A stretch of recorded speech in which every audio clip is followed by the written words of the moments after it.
là, hein. Il y a 4 mois, oui, la France est en guerre, les hôpitaux sont débordés, les centres de réanimation débordent, c'est une catastrophe, on n'a plus de lits, c'est terrible, c'est la guerre. 4 mois plus tard, concrètement, qu'est-ce que vous avez fait? Est-ce que vous avez construit un seul hôpital? Rien. Est-ce que vous avez fait des tentes pour accueillir des malades supplémentaires? Que dalle. Est-ce que vous avez donné du matériel pour les centres de réanimation? Que dalle. Par contre, quand c'est la Coupe du Monde de foot, vous faites des stades en 15 jours, ça sort du sol comme des champignons.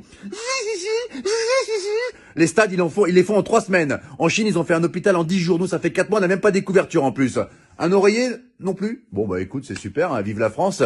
Et arrêtez de nous balancer de la poudre aux yeux pour camoufler vos incompétences à parler de l'islam H24, c'est terrible. Les femmes voilées, les piscines séparées pour les femmes, le séparatisme, les extrémistes, les hommes qui se douchent en caleçon après, c'est un signe de radicalisation. Vous allez arrêter de casser les couilles aux musulmans, mais c'est quoi ce bordel? Là, si ça continue à ce rythme-là, ils vont dire que le coronavirus, il a muté et que les musulmans ont créé une bactérie qui s'appelle le Hamid-19.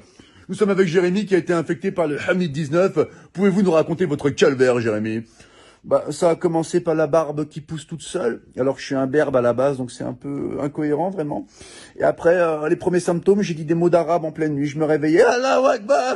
Et là, vraiment, c'était vraiment difficile. Et le point final, ça a été quand je mangeais avec maman. Elle m'avait préparé un cassoulet, c'est une bonne vivante, maman. Et puis là, d'un coup, il y a une phrase qui est sortie. Ashhadu an la ilaha illallah wa ashhadu anna Muhammadan Rasulullah. Le verdict était sans appel. Maman a appelé les pompiers. C'était le Hamid 19. Mais aujourd'hui, ça va beaucoup mieux. Hein. Je vais à la chasse avec mon berger allemand et je fais de la pétanque avec papa.